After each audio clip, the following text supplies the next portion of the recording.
The Tom Woods Show, episode 963. Prepare to set fire to the index card of allowable opinion. Your daily dose of liberty education starts here. The Tom Woods Show.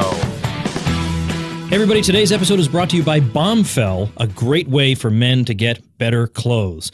Take 25 smackers off your first purchase at bombfell.com/woods. That's BOMBFELL.com/woods. Hey everybody, Tom Woods here. I am at the Mises Institute, and I kind of thought all week long I would be recording podcast episodes with all the faculty members here, but instead I went to all the sessions and was enthralled and recorded nothing. So I thought I've got to have something to show for myself. I brought all the equipment. I had all these ambitious plans. So I roped poor Lucas Engelhardt here. This is what happens when you have relatively low seniority on the Mises Institute faculty. You get roped into all these things against your will. That's Lucas, exactly right. Lucas is a youngster, relative youngster here, but actually, my gosh, has been teaching for how many years was it again? 7 years now. 7 years. Is it all at Kent State? Right. Well, I guess if you had in grad school, I've been teaching for 11 years. Yeah, that's totally crazy. So you are associate professor of economics at Kent State University, and I understand actually you're in the middle of co-authoring an article with a couple people, one of whom is Walter Block. That's right. So, but you've already done that before? Yeah, it's my second block paper. Yeah. How about that? Well, you gave a presentation here on monetary reform proposals, and what's funny is that I have an audience that'll think that is awesome. So you are so in the right place, sitting across from this table talking to me. Yeah, it's the kind of thing where even at Mises University, there are places in the talk where I say, no, this is a really nerdy thing to talk about. Oh, so, man, you are singing you from have my found my hymn book. audience, and that's All right. essential. Well, let's jump in then with this topic by asking, first of all, why would anyone, Austrian or otherwise, think we need monetary reform? That's a great question. That's what I'm good at. Right. And so here we need to think about what are the problems that can be caused by the monetary system. The first, which Austrians are not unusual in saying, if you don't run money well, you can have a really serious problem we call hyperinflation, where prices just run totally haywire, rising very, very, very quickly to the point where it totally destroys the monetary system. I like to say, if you ever want to destroy an economy, you have two choices. The slow path is to engage in widespread central planning, right? Go the communist path. Right? If you want to do it quick, though, you're like me, I'm rather impatient. In that case, hyperinflate the currency. Once you eliminate the monetary economy, now we're reverting back to barter. It's going to be an extremely primitive economy. Naturally, since I don't actually want to destroy economies, I want to prevent hyperinflation from happening. So we'd like to have a monetary system that actually can reliably prevent hyperinflation. Second thing that we would want to do is try to dampen or eliminate the business cycle. Again, this is not something where I'm crazy in proposing we'd like to have a monetary system that does this. Right, Allegedly, right. this is what we tried to do. But just how would you explain to somebody new to this what is meant by the business cycle? Oh, sure. The business cycle is just, as we experience every few years, where it seems like the economy is doing very, very well. We're going through an economic boom. Everyone is employed. We're all feeling very, very good about things. And then it seems like for some reason, things just go wrong and the economy falls apart. And we experience then what we normally would call a recession or a bust, right after some kind of crisis. So things getting worse again. It'd be kind of nice if we didn't have to go through this yo-yo kind of effect that we get in the economy. And as far as we can, we want to prevent that. Okay, so these are the aims of monetary reform. Yes. Now, you were mentioning that there are some mainstream proposals for monetary reform, but yet the mainstream doesn't seem to think there is much prospect of hyperinflation. Right. And so that's one thing. And secondly, I don't think the mainstream may think that you could maybe take the edge off the business cycle, but I don't think they think you could eliminate it altogether. Right. So I don't quite get what are their motivations for monetary reform. Right, yeah.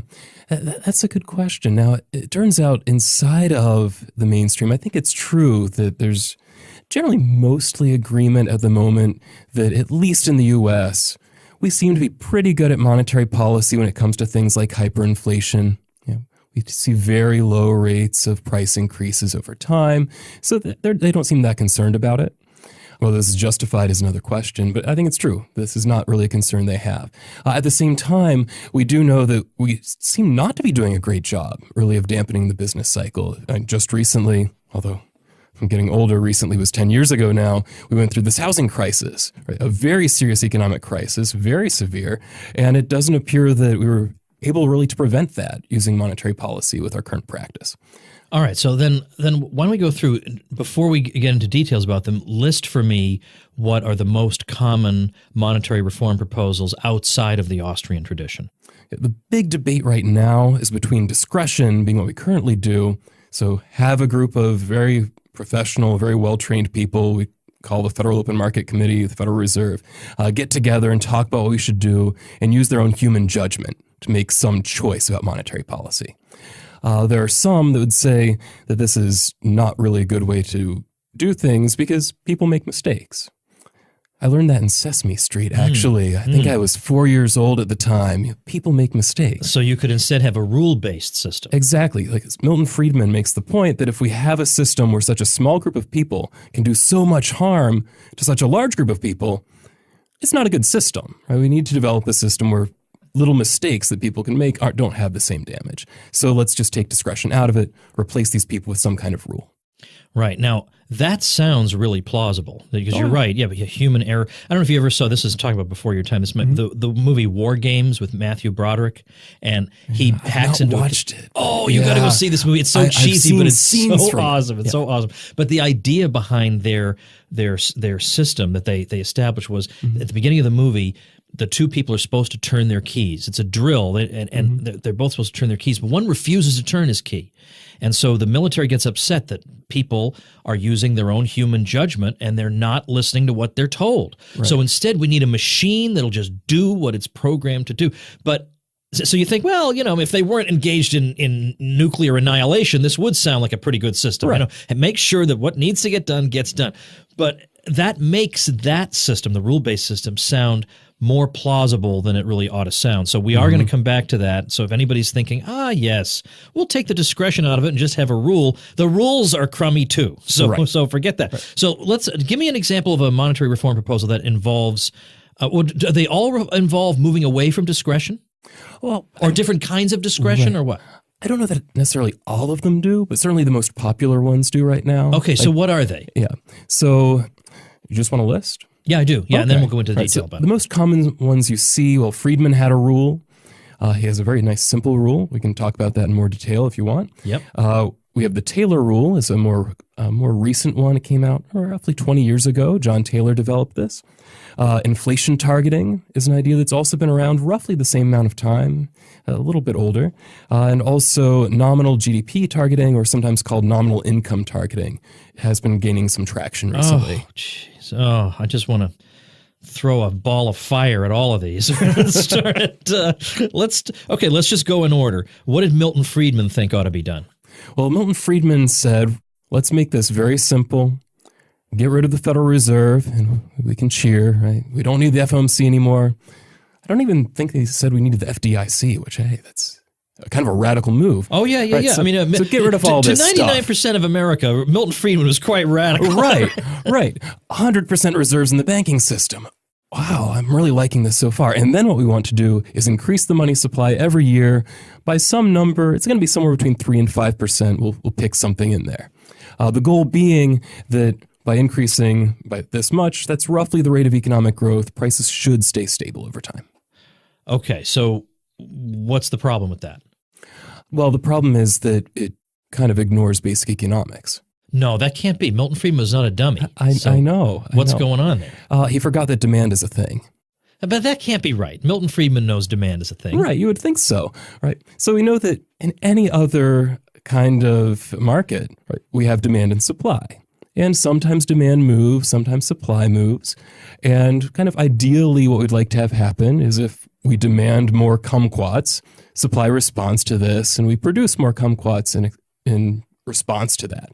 Right? What Milton Friedman did in his analysis is he basically assumed that the demand for money never really changes except in response to this economic growth on average.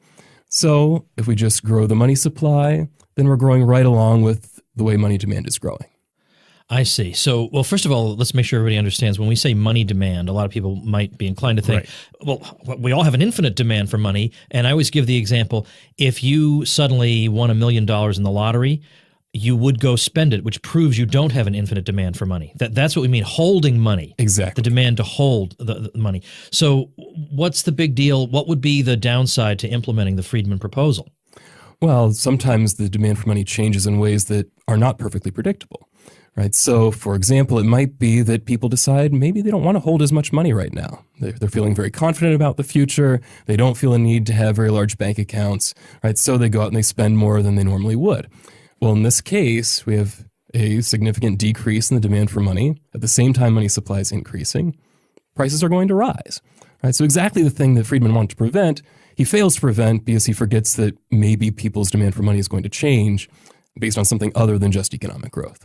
Okay, so that's the Friedman proposal. The Taylor rule, I did an episode on this that I'll link to at tomwoods.com/963. That's probably better than what I'm going to say. Oh, well, I mean, we did devote a whole episode to it, in fairness, but because Matt Mahai, who's a great Austrian in Poland, had written a paper smashing the Taylor rule. Because a lot of people fell for this Taylor rule because they thought, because Taylor claimed that if we'd followed his rule, we wouldn't have had the financial crisis, we wouldn't have had the housing bust, we wouldn't have had all this crazy monetary policy in the first place if we had just stuck to his rule.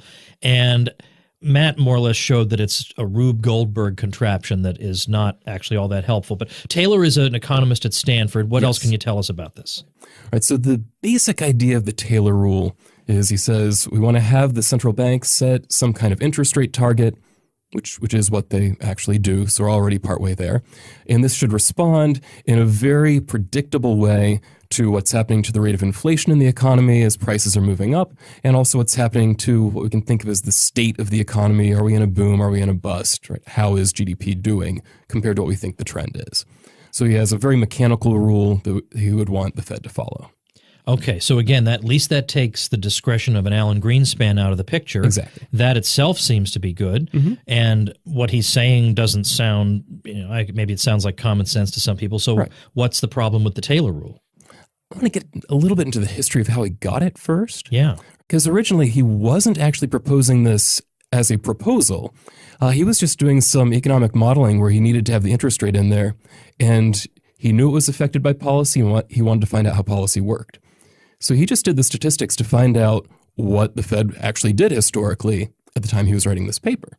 And he came up with these numbers for how it's connected with inflation, how it's connected with economic activity. This sounds perfectly reasonable. He's just doing a descriptive study.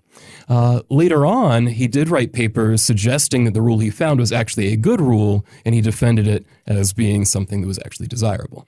So originally, it wasn't even a proposal. It was just purely descriptive. Okay, but now it is being pitched as a proposal. Yeah, and he himself pitches it that way. Yeah, right. So what happens if we implement it? Actually, there are a couple of these proposals that, in some sense, I think aren't that horrible, aren't ideal, but aren't that horrible. So, for example, let's suppose that we see a very high rate of inflation in the economy. Right? What that suggests, as I mentioned before, the money demand is probably falling. People don't want to hold it, they want to spend it instead, so prices are rising really fast. What does that do in Taylor's rule?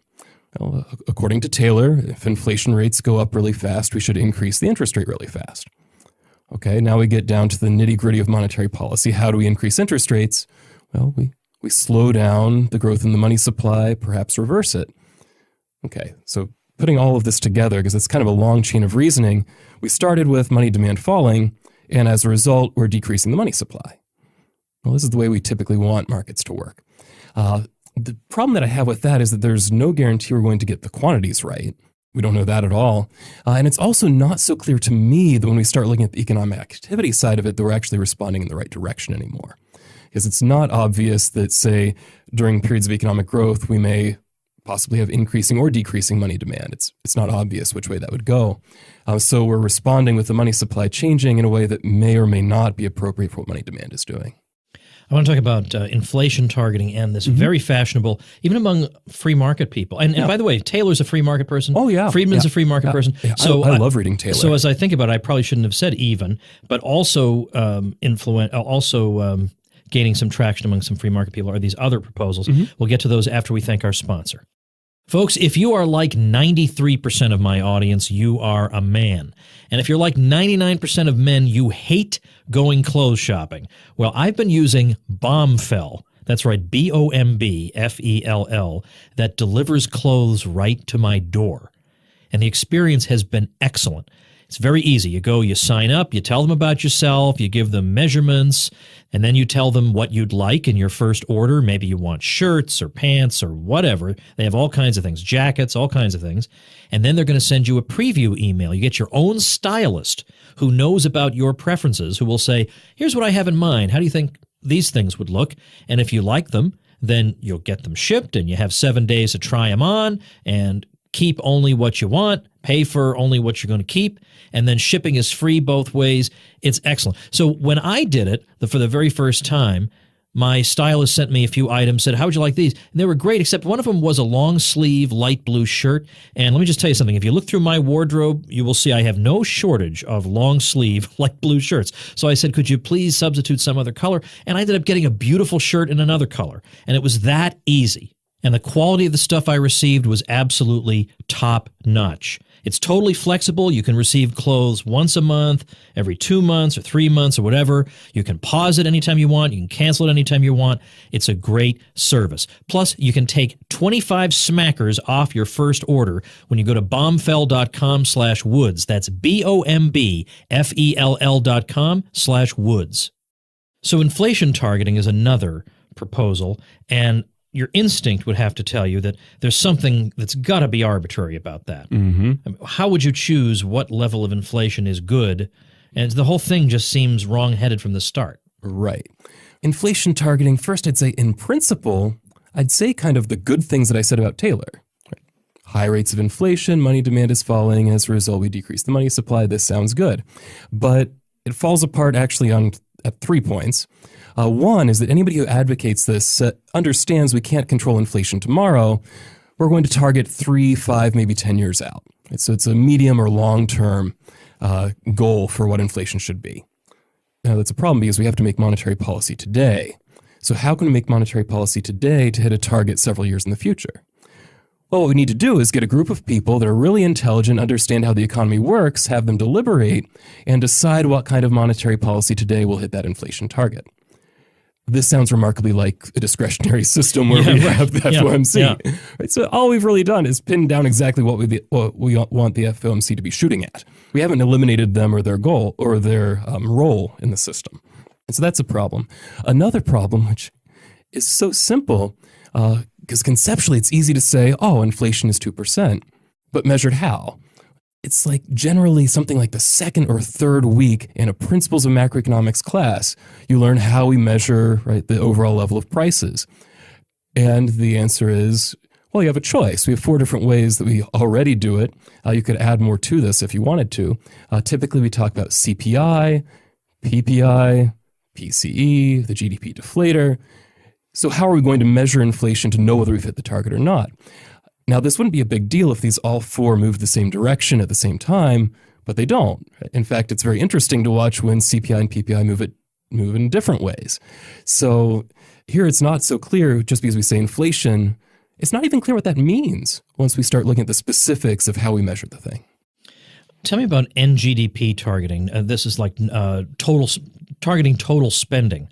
Why would you want to do that? What's the benefit of that? Is that supposed to create some kind of stability? Right. So the idea is, and this is all connected with actually very directly trying to connect the idea of money supply and money demand together. Right. So if money demand is falling, then people are going out spending their money. They're not holding it as much. Okay. So money demand is falling. How should we respond to this? Well, we should decrease the money supply. Well, if we decrease the money supply, people don't have as much money to spend. Right? So people are trying to spend more, but we're taking away the money that they would have to spend. As a result, we're stabilizing the amount of spending that's happening in the economy. So if we look at the mechanics of it, decreasing money supply in response to the decrease in money demand. So that's really kind of where that argument comes from. We're responding in a very automatic way. By looking at this overall level of spending, we're going to do the right thing with money supply. Well, in a way, are they trying to approximate how markets and other goods operate? When the demand falls off, we don't supply as much. So then why isn't this a market approach in your view? Right. And yeah, it's true. The advocates of this like to call themselves market monetarists. Right. Anytime you have to put market in front of it. Right. Yeah. Well, Like monetarist, some of your listeners may know, would go back to Milton Friedman. Yeah. He was a very famous monetarist. So they basically said, Friedman kind of had the right idea, but he forgot about money demand. Let's not forget about it. So yeah, it feels very much like we're just trying to mimic what the market would do. Right. So here I'm going to have to make an argument that is somewhat more fundamental and actually would be an attack that would apply not just to NGDP targeting, but every single one of these that we've talked about so far. And that is thinking about how money gets into the economy to start with. Because according to the Austrian theory of how business cycles work, in a system like ours, money comes in through credit markets. As there's more money available for lending, that's going to push down interest rates. This dropping of interest rates changes people's behavior. You drop interest rates, we try to consume more. I buy a new car. I actually just bought a new car not too long ago. Yeah, me too. Yeah. We'll have another episode to discuss our new cars. Is there a car bubble that's coming up on the Tom there Woods show? There may be one right here in this studio. Yeah. We're working on it. Right. It also changes the kinds of investments that make sense, right, to people making investments. So it might make more sense to make longer term sorts of investments at that point in time when interest rates are low. But since this low interest rate was purely dependent on that new money coming in, once that slows down or stops, interest rates rise again. Suddenly those old investments that made sense with low interest rates don't make sense anymore. We end up running into bankruptcy. All of these errors have been revealed, and we move from the boom time where everybody's buying cars and building factories to a bust where we can no longer afford cars because loans are too expensive, and those factories we built actually weren't worth it in the end. All right, so there's some background. How does that help us understand the problems with this NGDP stuff? As far as I can tell, with every single one of these proposals, where is money still coming in? Well, it comes in through the financial system, right, heading in very quickly through credit markets, where it's going to suppress interest rates, creating exactly the effects that I just described. Oh, okay. So it doesn't solve one of the two main purposes of monetary reform. Exactly. So all of these, would they prevent hyperinflation? Well, probably. Although I suspect that preventing hyperinflation isn't necessarily that hard. Just don't print money too fast or don't add zeros to it, and you're okay. Yeah. Right. So they would all do that fairly well. Preventing the business cycle, though, I think every single one of them fail. Now, in terms of Austrian monetary reform proposals, I'm sure you can find more than one. Oh, absolutely. So how do you break that down? I divide this up in thinking about really there are two sides to these policy proposals. One is thinking about the currency or money side of it. The other is thinking about the banking side of it. And we actually have multiple proposals in each of these. Right, so if we think first about money, so where do we go from here? There are really two main ideas that I've seen out there, and they're not mutually exclusive. I'd say generally those that favor the first would also say the second should come in. Right, so those would be, first, trying to revive the gold dollar. Right, so take the currency we already use and tie it back to gold like it was historically.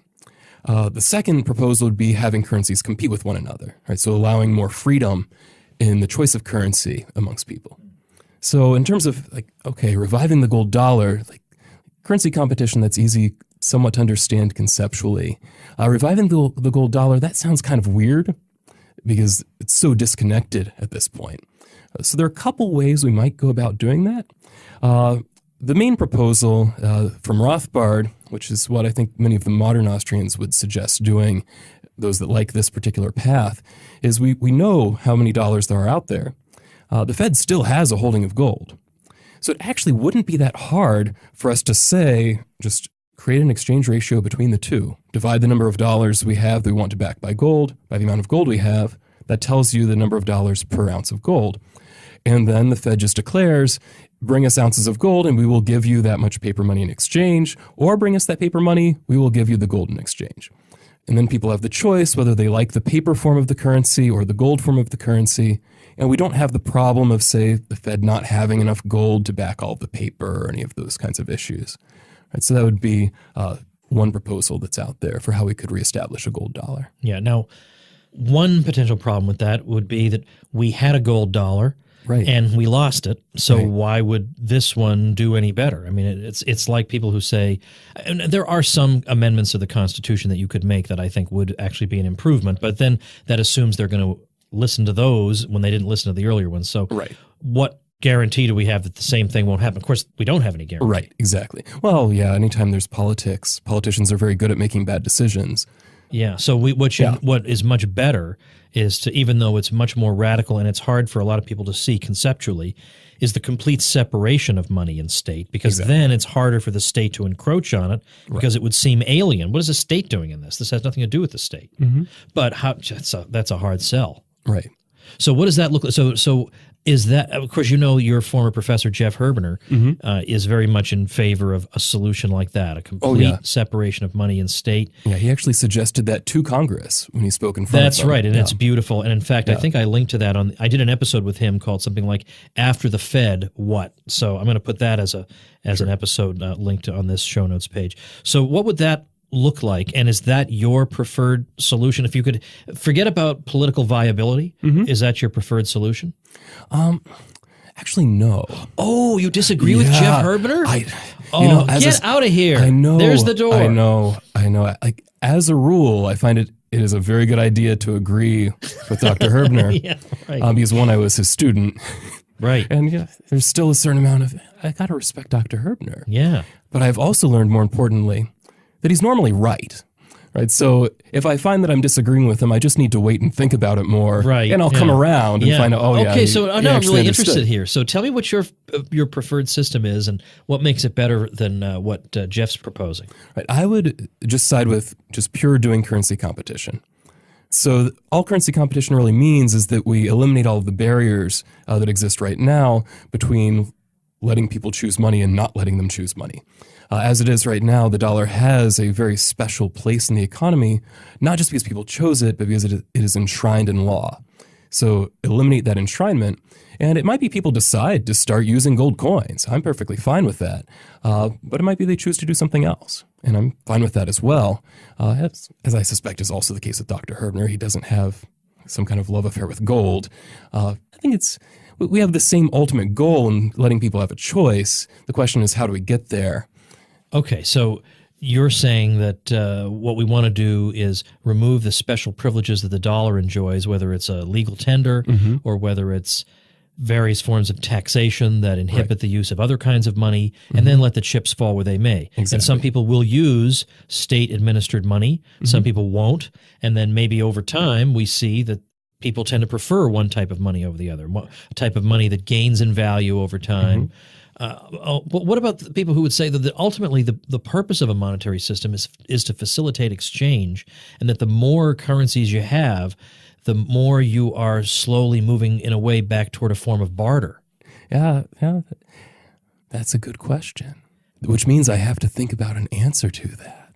Yeah, and I think it's true that, if we decide, say, each of us to print our own currency, we've just totally devolved away from the modern economy we have. But at the same time, I guess I need to think about how about this. Let me put it this way. Do you think that the outcome of currency competition would be that gradually over time we would settle on one money? I suspect we'd settle on maybe one or two. Handful of a very monies, small handful. Okay. As it is possible, say we might use something like gold, right, for very large purchases, something like silver or even copper maybe for very small purchases. Right? So I could see there being multiple that do exist side by side. Or we might have some that maybe have different properties in terms of how they change in value over time. Right? So it might be some I would like to use more as a store of value, but others perhaps might be easier to use as a medium of exchange themselves. Oh, okay. So maybe you could see them exist. And then some of them may be able to boast other properties, like some of them would have more anonymity, for example, attached to them than others. Yeah, so we could imagine something, Bitcoin is not truly anonymous, but something more like that, where your identity is more protected, right, may be preferred among some people compared to, say, checking account transfers, which are much less so. Yeah, and see there are pros and cons to these different forms of money, because Bitcoin has pros, but at least at this stage in its development, I think we have to be honest enough to admit it has cons. Absolutely. Especially if you're a beginner at it. And let's say somebody steals your cell phone and that's where you had your Bitcoin. So long, Bitcoin. Right. Now, you could store your Bitcoin at a place like Coinbase. Right. But then you got to worry about the solvency of Coinbase, Exactly. which I have no reason to doubt, by the way. I'm not saying we have any reason to doubt, but you see what I mean? To be clear, I use Coinbase. And as do I. I've got some Bitcoin with Coinbase too. So so far I have no reason to doubt them. But my point is there are some risks to Bitcoin at this point that may, for some people, outweigh whatever benefits they're getting from it. Right. So you could see some people saying, well, the different mixes of benefits and risks in these different monies means that I prefer this one over that one, and you prefer that one over this one, and then maybe they just coexist. Yeah, and there's also just, in some sense, the reality of just the fact that markets are often very regional most of the time. Right? So when I think about the people that I trade with on a regular basis, they're all within a very small area. Right? So it's perfectly possible maybe within these areas we would see maybe one or two currencies emerge, but between them, there may be no particular reason if there isn't a whole lot of trade between two different regions. Right. And I guess with the system of currency competition, if it was widely adopted, we would acknowledge then that maybe the line between Canada and the U.S. is not economically meaningful. Right? Maybe there are people that live in, I don't know, Niagara Falls, New York, that go back and forth across the bridge on a regular basis, and it would be kind of nice if they could use the same currency on both sides. Right? So then we would see very naturally emerge within those very natural market regions the use of money that is going to be acceptable within the region. Yeah, boy, yeah, that's a good point too. All right, well, I think we'll leave it there. There's a lot that can be said on this. This is a great topic and very interesting and important. So, do you have a website? Yes. You do? Tell us about. I do. What is it? What is it? It's not a very exciting website, but some people would say, believe it or not, this is not an exciting topic, and I don't know what's wrong with those people. Right, yeah. It's lucasmengelhart.com, which is very hard to remember, so my bit.ly is easier. Okay. Right, so bit.ly, bit.ly/prof, P-R-O-F, _E. Oh, that is a good one. bit.ly/prof_E. That is somewhat better. You want to know why I got it? Tell me. Because you told me to. Oh, did I really? Yes. You had me on, I think, a few years ago when you were filling in for Peter Schiff. Yeah, you were on the Peter Schiff show with me, and I told you that website name is not going to work. Yeah, I mean, those were almost your exact words. But it's just that when you're on the air, it's hard to make it work. Right. I mean, when you're just asking somebody to click, you can click on anything. But bit.ly prof_E. How about that? All right. Well, we're going to put that on there. Okay. All right. So we'll put all that stuff at tomwoods.com/963. Well, it's been great. We went to an escape room last night together. You and I and Peter Klein and some other good folks. Ryan McMakin, who's also been a guest on the show, all went. We were successful. I'm very happy to report. And I think we had some success discussing this thorny issue today. So thanks so much. Well, thank you for having me. All right, everybody, that is going to do it for us for today. I'd love to hang on and chit-chat with you about whatever, but I got to get back to the Mises Institute, Mises University program here. It's slipping between my fingers here. It always flies by, and I'm always sad and depressed when it's over, and that's happening basically any minute now. So I got to get out of here and go watch some stuff. But Contra Krugman, be patient with our next episode of Contra Krugman because we are recording it right here tomorrow at the Mises Institute. So it'll take a couple of days to get that up for you. Those of you who listen to my other podcast at ContraKrugman.com. Thanks so much for listening, everybody. Become a smarter libertarian in just 30 minutes a day. Visit TomWoods.com to subscribe to the show for free, and we'll see you next time.